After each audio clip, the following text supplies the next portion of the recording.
This is Arab Talk on KPOO 89.5 FM in San Francisco. This is Arab Talk with Jess and Jamal. I'm Jess Nam. And I'm Jamal Dejani. Jamal, we have a great show today. We're going to devote the show today to the controversy surrounding Kenneth Roth, the former executive director and co-founder of Human Rights Watch, who recently was denied a fellowship opportunity at Harvard University. As you know, Kenneth Roth was the former executive director. He was there for 30 years. We're going to be discussing your interview with Kenneth Roth and Dean Elmendorf of Hayward Carr Center for Human Rights Policy, his decision to rescind the fellowship offer because of HRW and Kenneth Roth's position on Israel. But I understand that before we get to the interview, you have some breaking news about that. Well, we've had the interview, Jess. I caught up with Kenneth Roth when he was in Switzerland, and this was actually a day before Harvard reversed its position. And Right. as you've mentioned, for those who don't know, Kenneth Roth is the former executive director of Human Rights Watch for 30 years. And this is in the wake of Dean Elmendorf of Harvard's Carr Center for Human Rights Policy rescinding a fellowship offered to Roth because of Human Rights Watch's criticism of Israel. So there was, as you know, and we talked about this briefly last week. Right. There's a widespread public outcry and condemnation of Dean Elmendorf Act in various media outlets, human rights organizations, hundreds of Harvard affiliates, as well as, of course, advocacy groups across the globe, not only in the United States, which resulted in Elmendorf reversing his decision and re-extending the offer to Roth. Elmendorf also issued an apology, attempting to justify his, what I say, very poor judgment. Yeah, and the to call it an apology is stretching it, Jamal. It wasn't much of an apology, to be honest. We'll get to that, but yeah, it was kind of a fake apology. Yeah, so although Roth graciously accepted the fellowship, he made clear, and this is something what I want to say because that's something that he communicated and on various social media outlets and etc. And he made clear that the apology lacks transparency. Right. First, Elmendorf has yet to name those, and I'm quoting here from the interview, people who are going to see the interview next. When Kenneth Roth talks about it, he told him because he rejected the fellowship because of people close to him. So we want to know who are these close people? Exactly, who influenced his decision to initially rescind the fellowship. Secondly, Roth is aware that it was his high profile, and that's something he wanted to communicate, that attracted the public attention, that put pressure to reverse Elmendorf's decisions. However, he's aware, and that's going to be the subject of our discussion, that scholars and students have and will continue to face strong penalty for criticism of Israel without the same ability to rally public support. In his case, Roth, and this is a quote, would like a clear statement from Harvard that they uphold academic freedom even when Israel is criticized and even when the critic is a student or another fellow professor, etc., or an organization or a funder. Or happens not to be Jewish. I mean, we're going to talk about the elephant in the room, and Kenneth Roth is a Jewish American. And we so we have a lot to discuss, Jess. Yeah. But first, let's watch my interview with Kenneth Roth. The campaign to censor criticism of Israel in academia and educational venues spares no one. The most recent shameful example occurred when the preeminent long-standing human rights leader, Kenneth Roth, of Human Rights Watch, had a fellowship at Harvard's Carr Center for Human Rights Policy rescinded because of HRW's criticism of Israel's human rights abuses. It's hard to think of an individual who has more than Roth to offer the Carr Center which focuses exclusively on human rights and has the motto, building a more just, peaceful future through human rights research, teaching, and collaboration. But criticism of Israel appears to outweigh this. Joining us on Arab Talk this week is Kenneth Roth. He is the former executive director of Human Rights Watch, one of the world's leading international human rights organizations. During his 30 years as executive director, Human Rights Watch's budget grew from $7 million to nearly $100 million, and its staff from 60 to 550 people monitoring more than 100 countries. He's currently working on a book. Welcome to Arab Talk, Kenneth. Thanks so much for having me. It's a pleasure to be here, Jamal. Shortly after you retired last year as executive director of Human Rights Watch, its director, Matthias Rees, offered you a fellowship because you are one, and I'm quoting right here, one of the most distinguished human rights leaders of our time and one of the most visible faces of the human rights movement. And you accepted. Thinking the fellowship was in place, you called Dean Elmendorf as a friendly overture. At the end of your chat, he asked you an odd question. Can you talk about that? Well, sure. I mean, as you say, the Harvard Kennedy School's Carr Center for Human Rights Policy, called me up in April, shortly after I had announced that I would be leaving Human Rights Watch. And, we chatted a bit about what they actually would want from me as a fellow. And I agreed that it made sense. I'm writing a book. I thought it would be a very congenial place to do that. So everything was in place. All we needed was the approval of Dean Elmendorf of the Kennedy School. And we all assumed that would be a complete formality because, why would he stand in the way? I mean, it's just, it's kind of a perfunctory step. So with that in mind, I called him, as you noted, and, I just assumed I was going to be there in September. And I said, well, since I'm going to be there soon, let's get to know each other. So we had a very pleasant half-hour Zoom chat. And at the end, he asked this question that you allude to. He said, do you have any enemies? Now, that's a weird question to ask me because I have tons of enemies. I've been spending 3 decades making enemies because I criticize governments as the head of Human Rights Watch, and governments don't like that. So many governments dislike me. And I mentioned to him that, the Chinese government and the Russian government had personally imposed sanctions on me. I mentioned the Saudi government and the Rwandan government that have been particularly vitriolic in attacking me. But, I had an inkling what he was driving at. So I said, also, the Israeli government doesn't like me. And that was the kiss of death, because 2 weeks later, my friends at the Carr Center called me up and sheepishly had to admit that the Kennedy School dean, Elmendorf, had vetoed my fellowship. And the reason he gave was our criticism, Human Rights Watch's and my criticism of Israel. Are you talking about, I'm not sure if you're talking about Professor Catherine Sicking, because I've read, Yes. And she's a human rights scholar at the Carr Center, stated that when she asked Dean Elmendorf why he rejected your fellowship, he cited HRW's anti-Israel bias. What was her response? Well, Catherine Sicking, who is a very respected human rights professor at Harvard, she's affiliated with the Kennedy School, she couldn't believe that Elmendorf had vetoed me. So she contacted him and said, what's this about? And he was the one who told her that it was because of my criticism of Israel. Now, it's this idea that we're biased is something that is promoted by this kind of, collection of groups that defend Israel.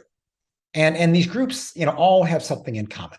They all have these, deceptively neutral names. They never say, we're the Israeli Partisan Society. They just say, oh, we're the pro-human rights, this or that.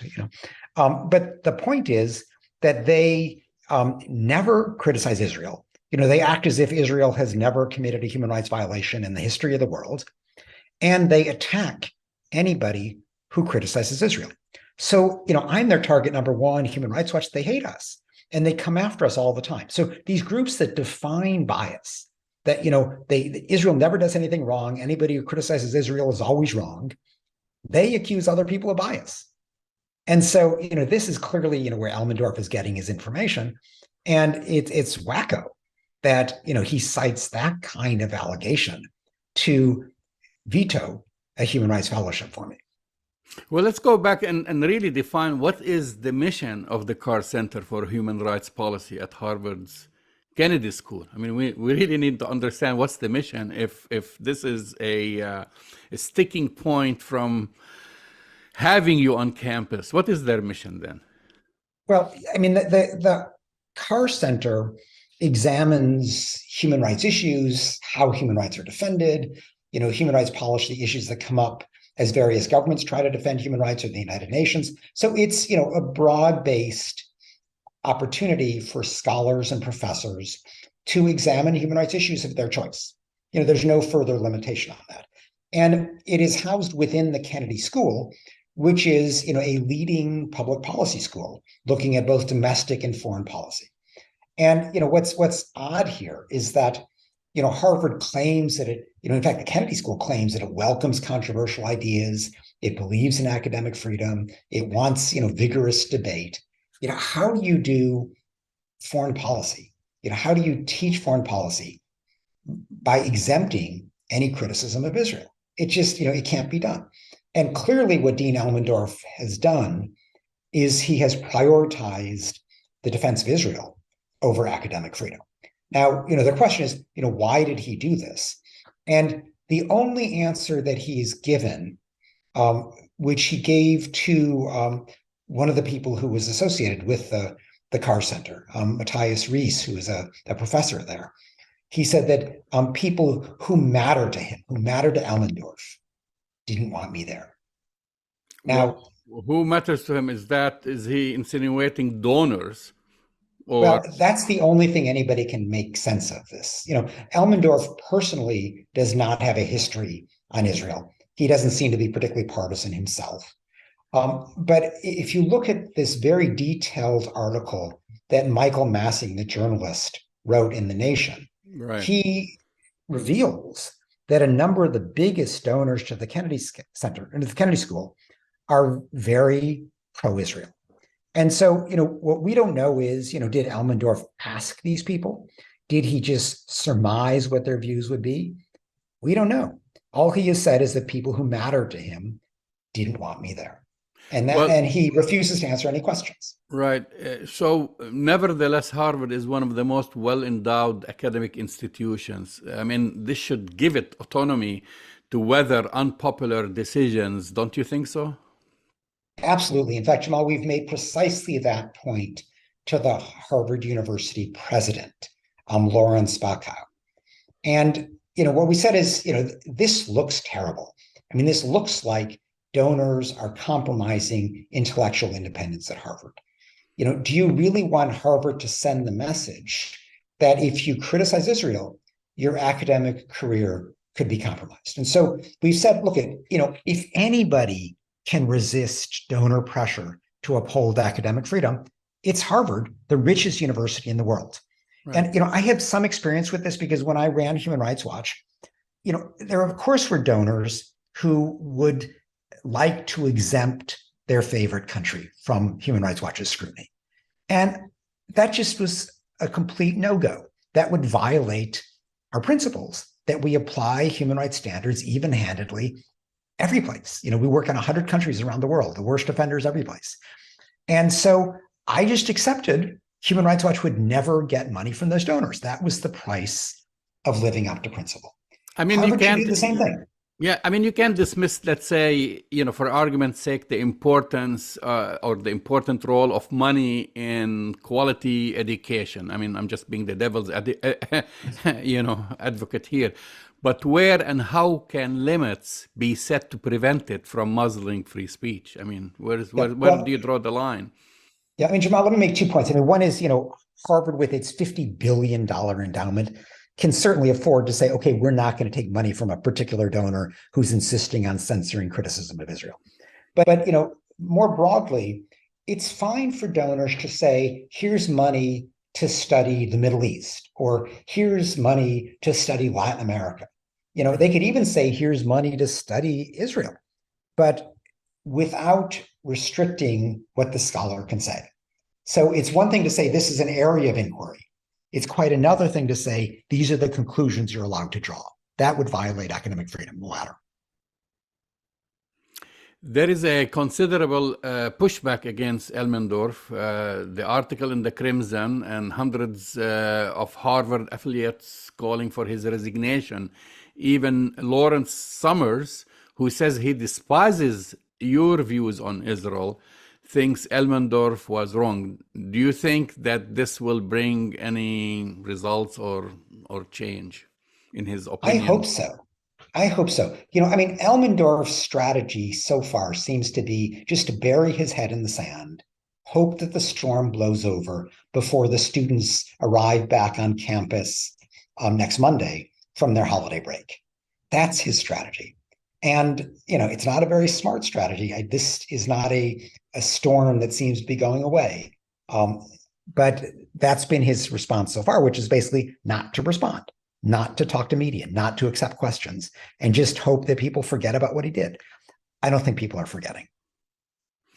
You've mentioned organizations, and I don't know if you want to mention them by name or whatever, but I've read something like ADL came first. They said that, they're against this decision, but they criticized you for insinuating that the Israel lobby had anything to do with that, or the power of, they say, you play in the hands of those who promote the trope that the Jewish lobby or Jewish people have a lot of influence in this country. But look, I have not used the term the Jewish lobby or the Israel lobby. I don't know for sure whether Elmendorf consulted with donors or just assumed that that's what they would want. I don't know who the donors were. I don't know whether they were Jewish or anything else. So, there's a limit to what we know here. But clearly somebody who matters to Elmendorf didn't want me there because of my criticism of Israel. That's what he said. And so that's pretty disappointing if you believe in academic freedom and believe that, whoever it is who matters to him shouldn't be able to compromise academic freedom. Human Rights Watch, along with other organizations, basically from the United Nations Rapporteur, Human Rights Watch, Amnesty International, Israel's own human rights organization, B'Tselem, have all recently used the comparison of Israel with apartheid or South Africa. Do you think this has anything to do with this kind of circling the wagons against anyone who comes from these organizations and trying to give them a platform, like in such a university, like, of course, like yourself at Harvard? I mean, Jamal, I do think that was a big part of the issue. And let me, if I could just correct you on one small thing. We did not actually make an analogy to South Africa. This was not a historical study or a historical comparison. We made a legal analysis. So we did a very detailed factual study. It was like a 200+ page report, but we applied two international treaties. One is the UN Convention Against Apartheid. The other is the so-called Rome Statute of the International Criminal Court. Both of them define the crime against humanity of apartheid. And what we found is that, it was an overwhelming case. In fact, if you think about it, just think about the West Bank. You have these, massive Israeli-only settlements where, one body of law applies, where total freedom applies. And then, right next door in Area C of the West Bank, you have, Palestinians who can't even add a bedroom onto their house, who have to travel on bypass roads, who have all kinds of restrictions on their life.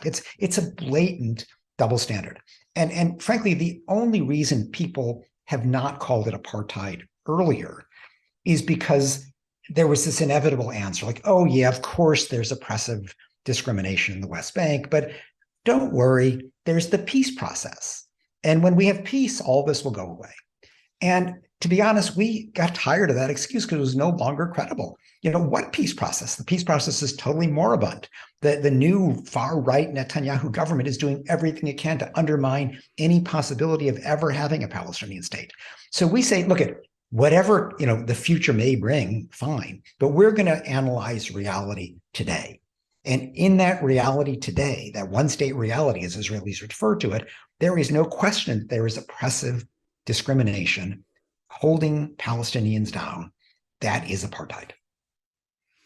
So what's happening on the political level? Let's take it there from our own Congress, your own congressman or congresswoman, those who support or support freedom of speech, our First Amendment. Have you heard anything in your support aside from? I know a lot of people from academia, professors, human rights advocates are shocked by this action by Harvard.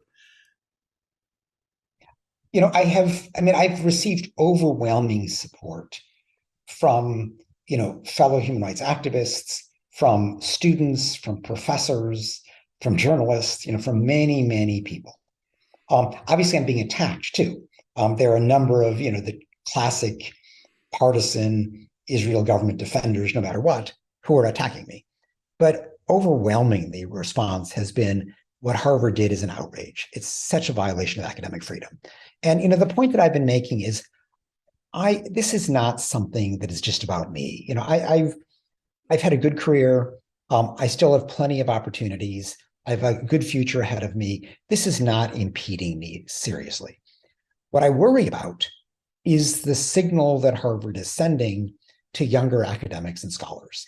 Because if they can do this to me, despite my visibility, what are they going to do to people who are kind of new in their career, just getting started? The message is, don't you dare criticize Israel, or your career is going to be stymied. And that is a horrible message for Harvard to be sending. I don't think Dean Elmendorf of the Kennedy School is capable of changing his mind on this. I think he's absolutely paralyzed. His head is going to stay in the sand as long as possible, which is why we really are looking to the Harvard president, Lawrence Bacow, to do the right thing here and to reaffirm that Harvard does not stand for possibly donor-driven censorship of Israel, but rather it stands, or censorship criticism of Israel, I should say, but rather Harvard stands for academic freedom. And it puts academic freedom above whatever external influence might have been exerted on Dean Elmendorf. What message does this send? I mean, you mentioned, the message he's sending to young academics and so forth, but what message does this send to students at Harvard University and other college campuses, students who want to study, go to law school, for example, and study about the Constitution? And what message is he sending to them? Well, the message is you better not criticize Israel or bad things may happen to you. And what kind of message is that? I mean, it's a disastrous message to send. And, as I was saying, if anybody can afford to uphold principle, to resist possible donor pressure, it's super rich Harvard.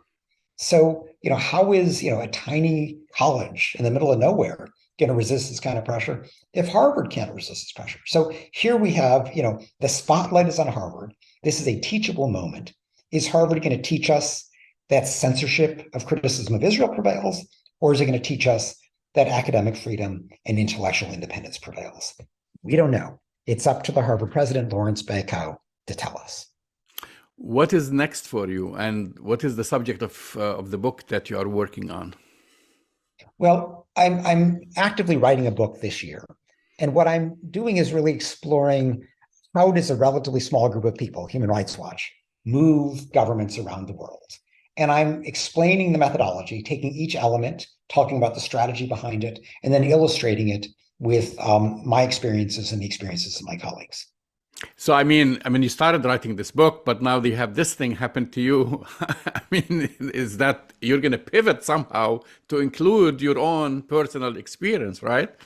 Well, my personal experience is in the book anyhow, but yes, this experience with Harvard is something I've got to add into the book, no question about it. Kenneth Roth, thank you for coming on Arab Talk. Thank you very much for having me. It's my pleasure. That's the voice and the face of Kenneth Roth, former executive director and co-founder of Human Rights Watch, talking about the kind of outrageous decision by Dean Elmendorf at Harvard to rescind his fellowship offer. That interview, which is a great interview, Jamal, happened, prior to the announcement of the reversal of Dean Elmendorf's decision to rescind that offer to Kenneth Roth. The fellowship has been reoffered to him. He has graciously accepted.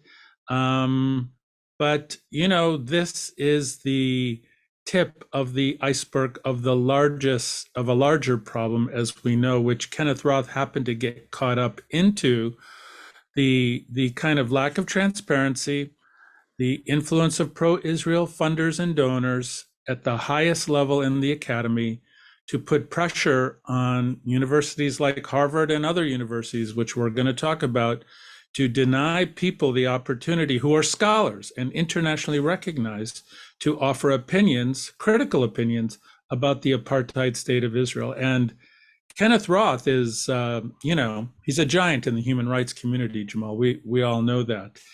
And so my question for you, were it not for Kenneth Roth, given his standing, and he alludes to this in his social media post, were it not for his standing in the international community, do you think Elmendorf and Harvard would have backed down?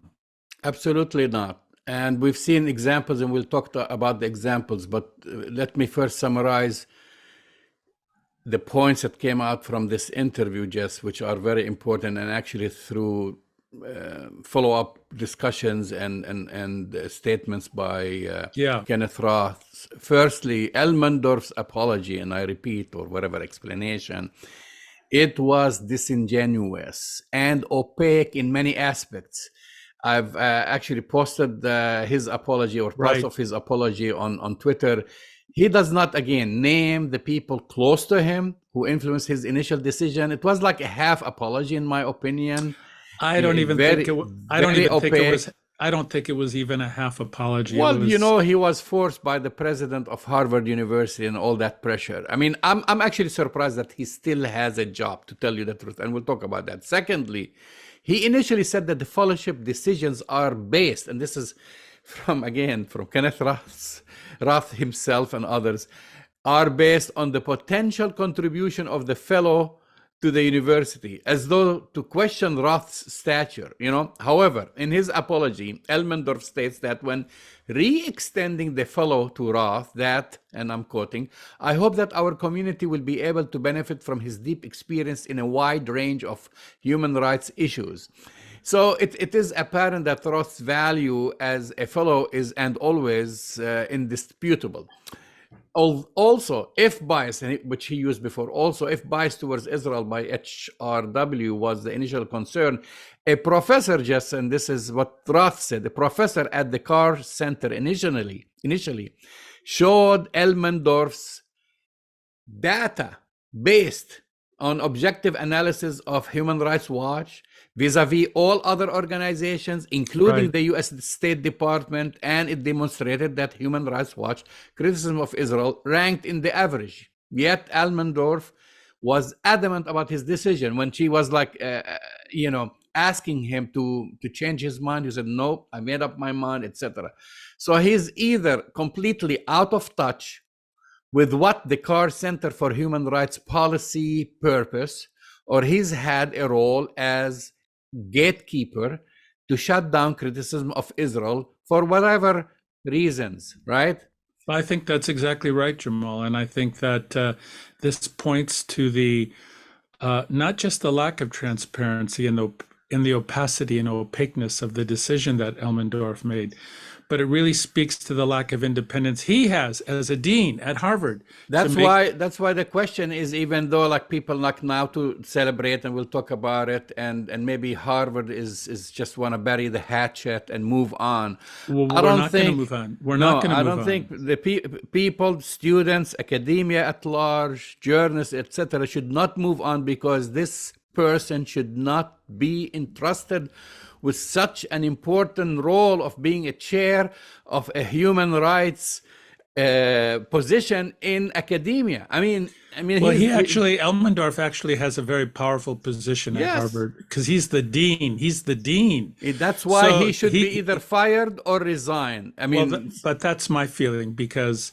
he needs to be fired or he has to resign, because his authority, his stature, his ability to kind of be independent and make academic decisions based on scholarship and not donor influence is really lacking. Now, in Elmendorf's so-called apology, I'm going to call it a so-called apology because I don't believe it was apology. He said donors had no influence on his decision making. We know that's a completely bogus thing because he's failed to identify who these close people are that helped him make the decision about Elmendorf. The other thing that needs to be clear about Elmendorf's decision, the way his rescission, his second decision to bring Kenneth Roth back, is that he made some sort of fluffy statement about, well, I decided to consult with faculty, and after I talked to faculty, I decided to change my mind. Completely bogus. Well, completely faculty came to him, and I gave you an example. Someone, a professor came to him and showed him data. Right. She put whole charts on the wall explaining to him that his decision had no factual basis. Yeah, and none. yet he said, no, I've made up my mind, and that's it.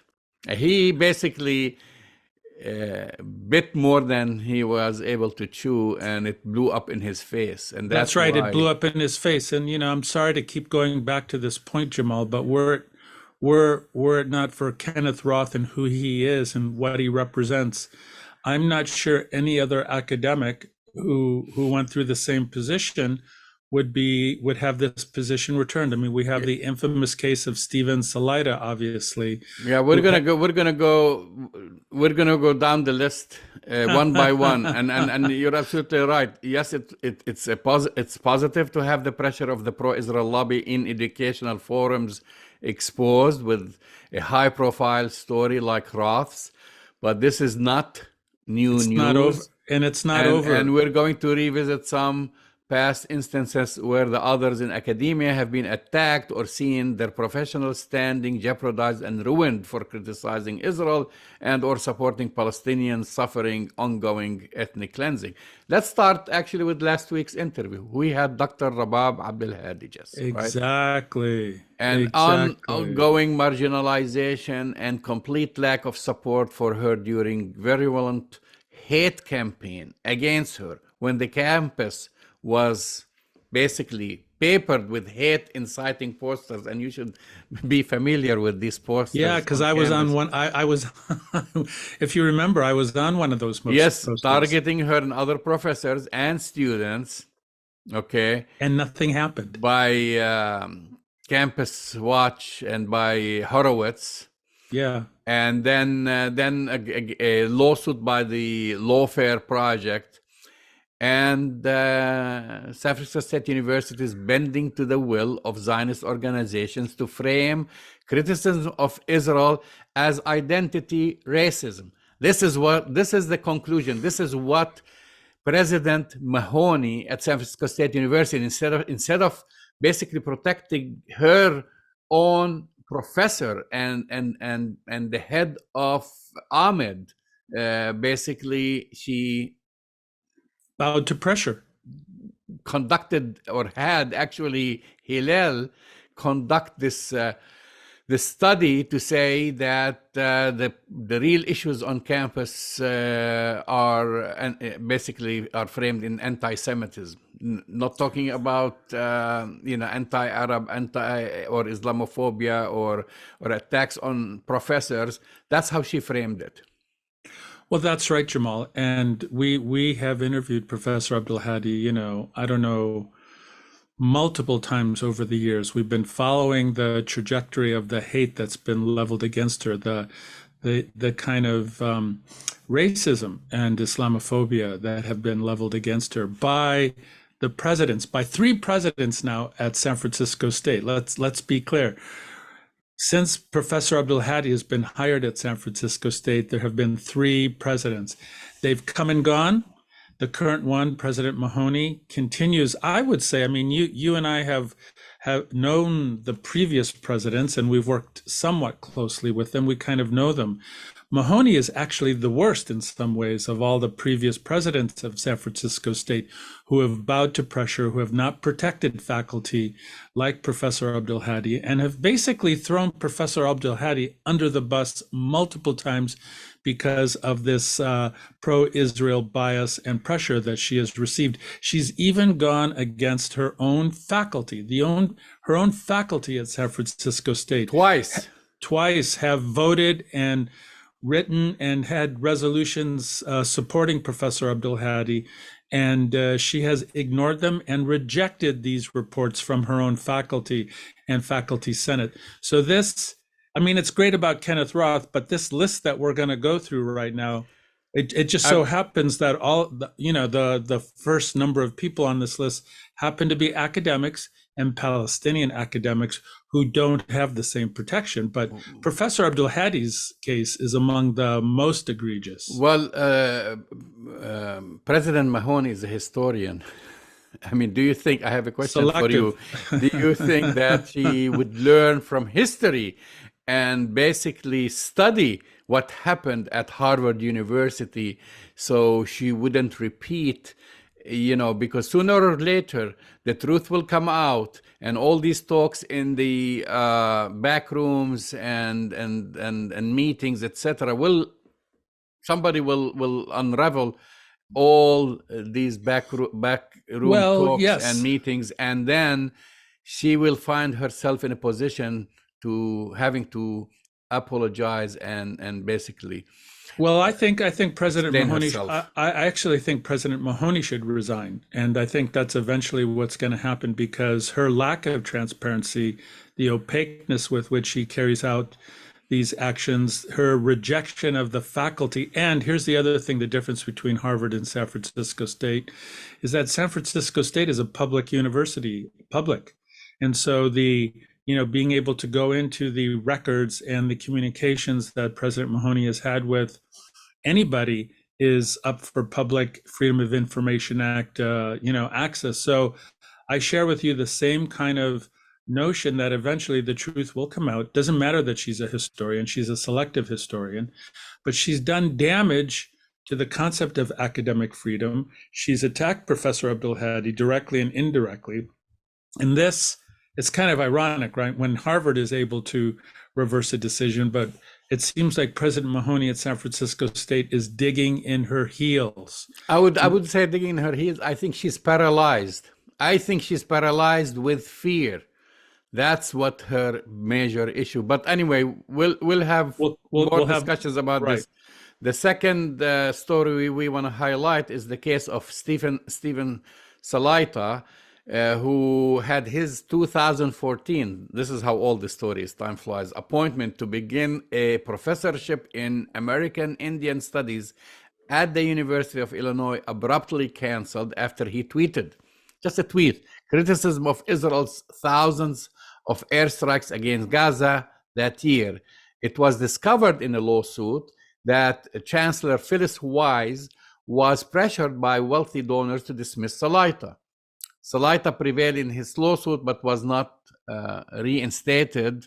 Right, and this is the criminality, the moral abjectness of the whole Stephen Salaita situation, Jamal. They proved and again, another public university, they proved the undue influence of pro-Israel donors on the actions of the president. And yet it wasn't enough to have that exposed, that moral abjectness exposed, Jamal, that it was enough to have Stephen Salaita's position,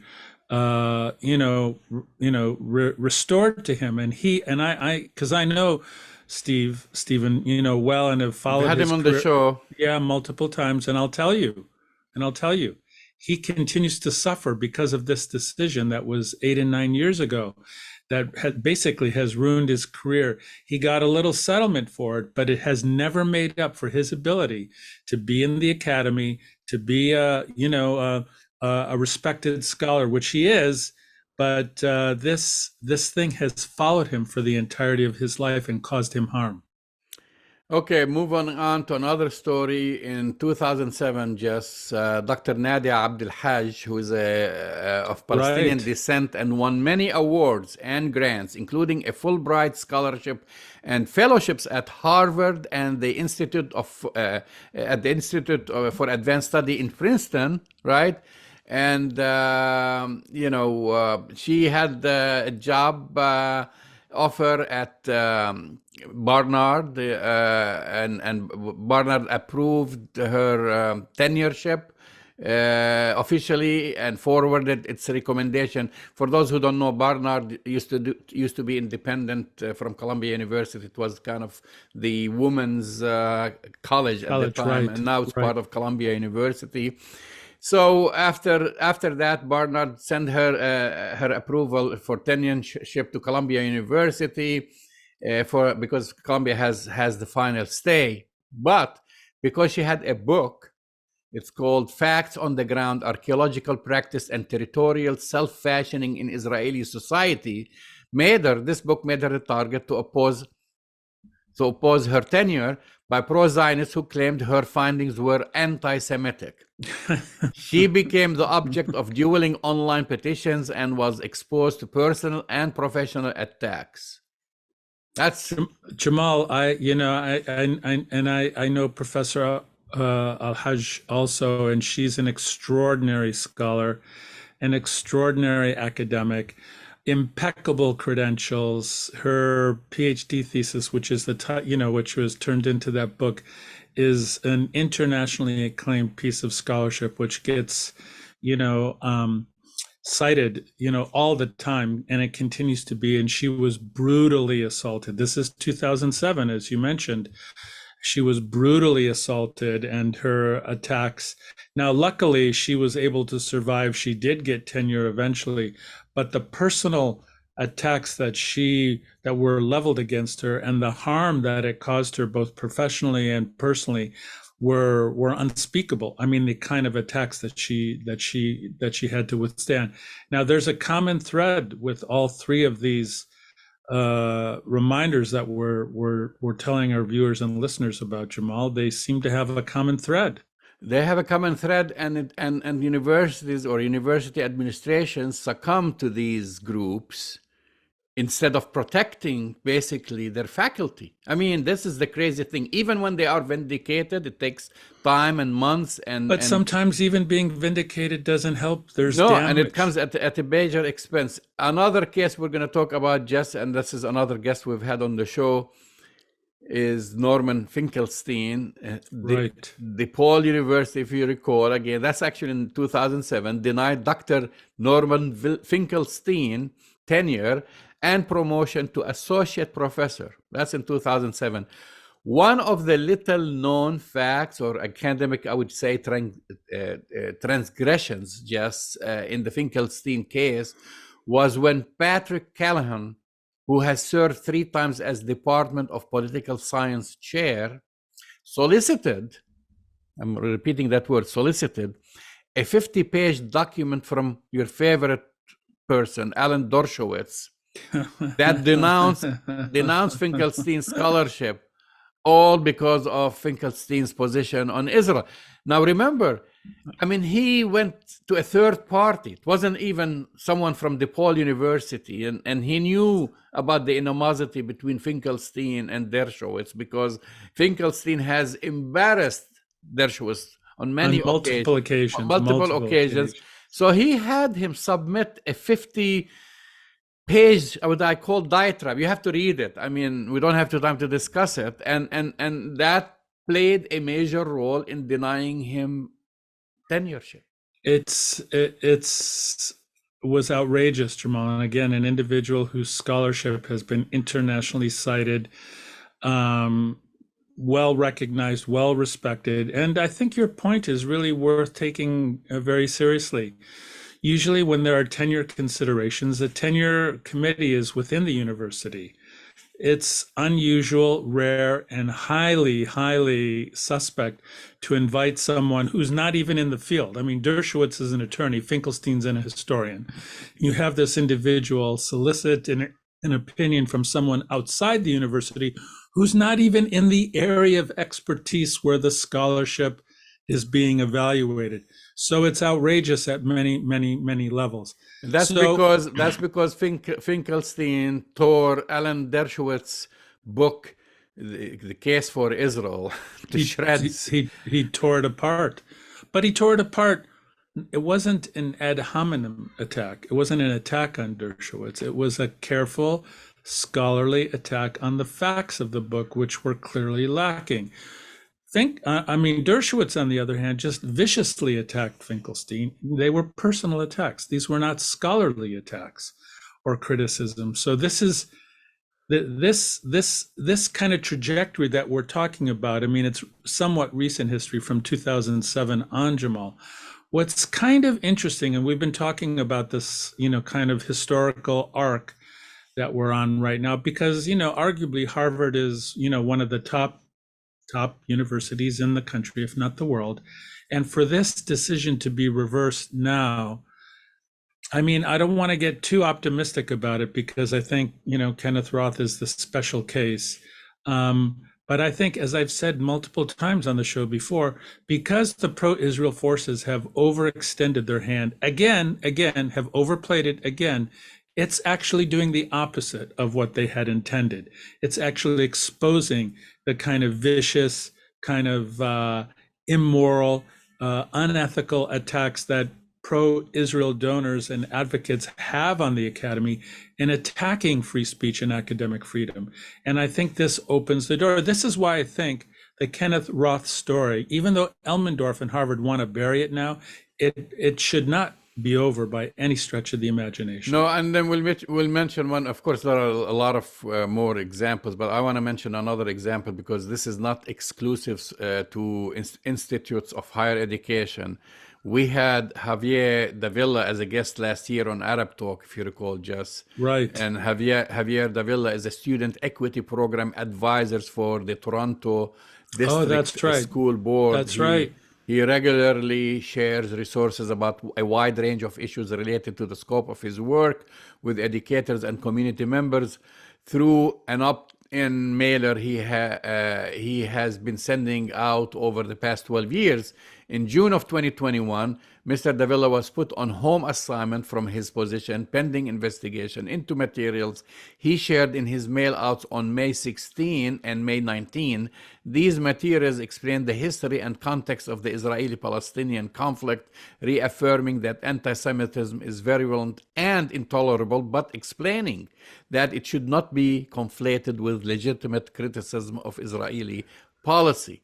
Of course, he got reinstated in July 2021 without discipline.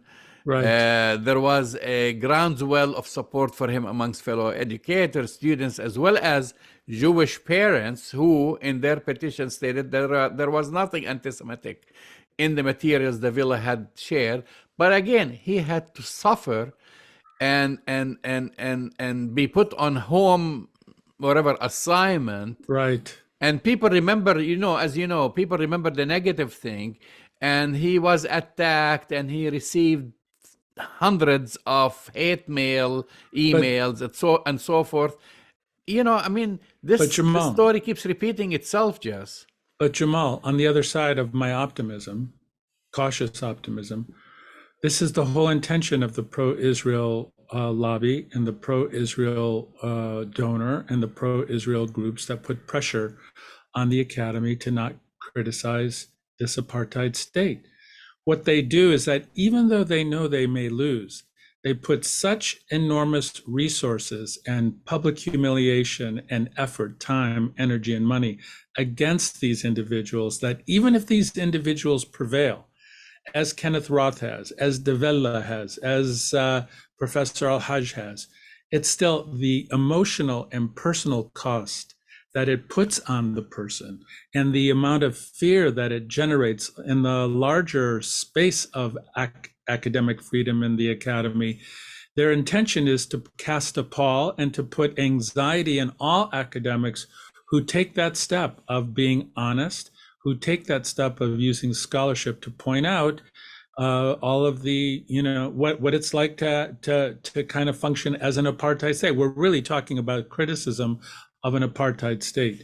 And so, the intention is a greater one than just isolating and having one person be silenced, Jamal. I think it's part of a larger plan to create this anxiety about speaking truth and about I would say anxiety and intimidation. It's not just anxiety. Absolutely. You're absolutely right. It is intimidating. You have to have thick skin, Jamal, in the academy to engage in any activity that involves criticism of the apartheid state. The same wasn't true with apartheid South Africa. I mean, we were celebrating the kind of coalescing of the academy and activist groups during the, prevailing of the, dismantling of apartheid South Africa.